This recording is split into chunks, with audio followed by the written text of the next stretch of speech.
Good evening.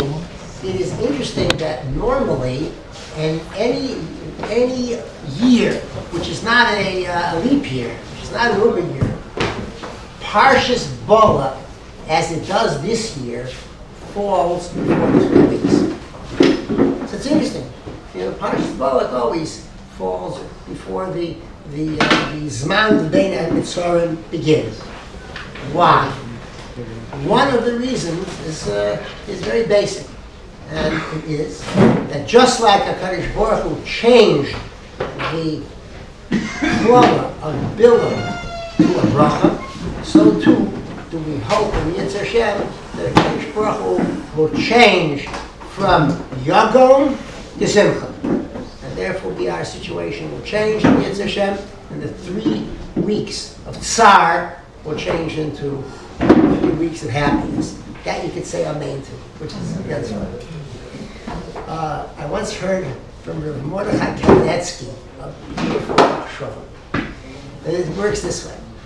What do we begin every day davening before Adon Olam? Person walks into shul, Matov Olel Yaakov Mishkan Osech Yisrael. Now, who said Matov Olel Yaakov Mishkan Osech Yisrael? Bilam. Now, all right, so you say, well, those are really HaKadosh Baruch Hu's words that are coming out of his mouth. But we should have a Bilam in the beginning of our day, even before Adon Olam. You want to say something good about the Jewish people, say, Mikam Chai Yisrael Goy Echad Ba'aretz.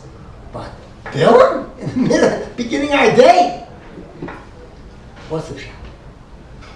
So, his approach was, Chazal wanted to teach us, let us say that we should always be aware that we are always making impressions on our surroundings. Let me clarify. Why did Bilam say, Matov Lo Yaakov Mishkan Osech Yisrael? So Rashi brings down that he saw that that Pischayim were not Muchuvanos Zelazeh. The openings of the doors didn't open towards each other. They allowed everyone to have privacy. This is unheard of amongst the culture that existed at that time.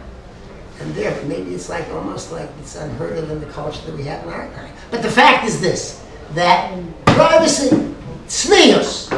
So Bilam, this arch enemy of Klal Yisrael, it made an impression on him.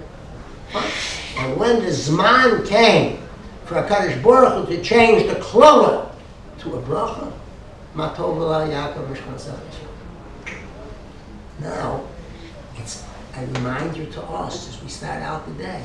We are being watched. We are making impressions on everybody. First and foremost, our home, our wives, our children.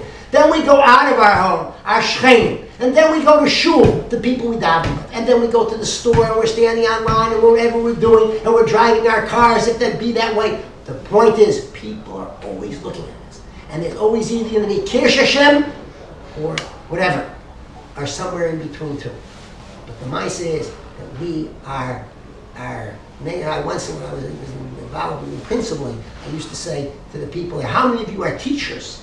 And to the parents, at parent meetings, and a few hands went up. And I said, the answer is we're all teachers because we are there making impressions on the people around us. May it only be for the best. That's why we start off with Bilam, that he was moved. If he can be moved, how much more so anybody else?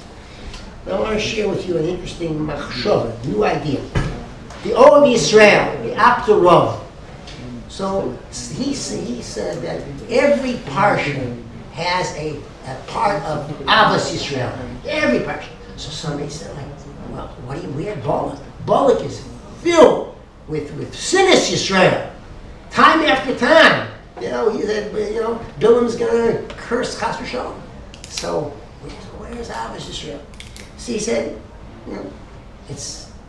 take a look. And you say, Balak is the Reisha Tavis of Balak are a remes. The same verse there is Beis Lamed Kuf as a remes to the Ahavta L'Reacha Kamocha.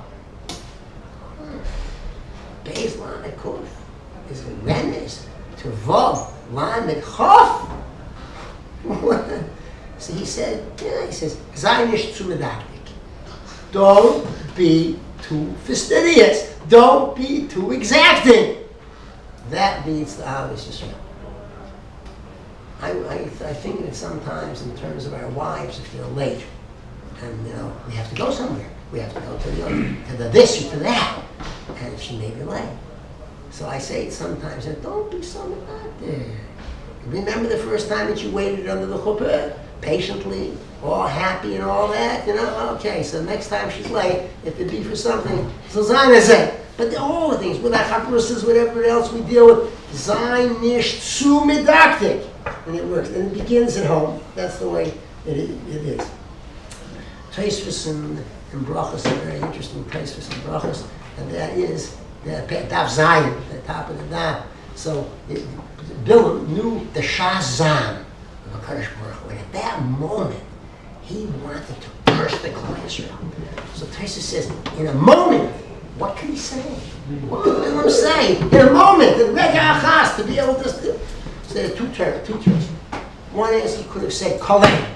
I'm going to come back in a second. Destroy. That would be it. Or is that once you get in the door, you're in the door. So even if that moment, if he gets in for that second to curse the Klal Yisrael, Chas v'Shalom, so it could, then the rest just flows in afterwards. But Kolem, Chaf Lamed Mem, is backwards, is Mem Lamed Chaf, is Melech.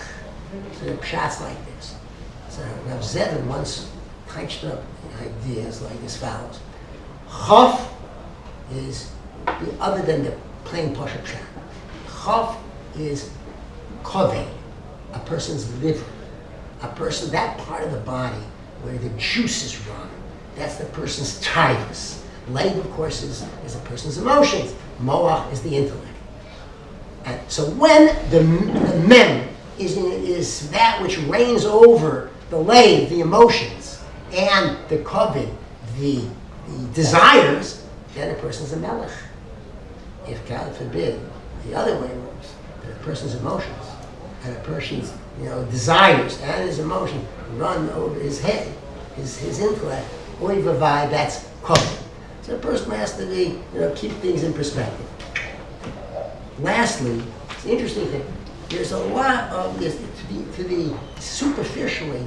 One says, what was Bilam's problem? He speaks so disparagingly. Bilam, the Mishnah of this speaks about him. He and his followers are Yershe Gehenim, etc.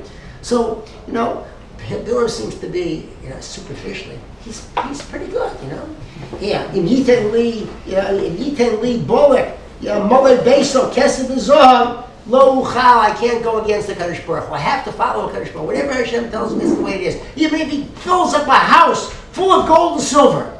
We say, such a person, ayin ra, ruach geboa, nefesh shfela. Here's a person who's nefesh shfela. He has all these desires. He's awful because he sends something like this. Even if you fill up a house, gold and silver and everything. Why is he any different than Rabbi Yosef ben Kisma? Rabbi Yosef ben Kisma said, when he was asked, come to us, Rebbe, to our town. We will give you all the gold, the silver, the diamonds, the gemstones, whatever it is, the pearls. We'll give it to you. And he says over here, I feel if you give me all the gold and the silver and the diamonds and everything in the world, I will not live except in a Makom Torah. So what's the chiluk between the two? It's an idea. So the Meforshim say that part of the difference is this. Rabbi Yosef ben Kisma made a point. All the gold and silver in the world, if you gave me all, which is just an exaggeration, it's an impossibility. It's not shy. So therefore he made a point that nothing's more important to me than Torah. Mashain can't do it. If you would fill a house with gold and silver, you see what's on his mind. If you fill a house with gold and silver, I'll be happy to, I can't go against Hashem. That was an indication because filling a house is shaykh. That was on his mind. Plus the fact nobody spoke to him about money. We'll be mechabed you. We'll honor you. Masha'en came when it came to That was the discussion. The discussion was about money. The person came, he said, we'll give you all the gold and silver and other, that you want. He said, I'll give you, no, I'm not going to leave for that. So not at all. So there is, without a doubt, major differences between the two. And there's this, but the person has to just be aware, look carefully, and be able to see where the mantle of Torah is, and Chas v'Shalom, the other. Hago Shabbos.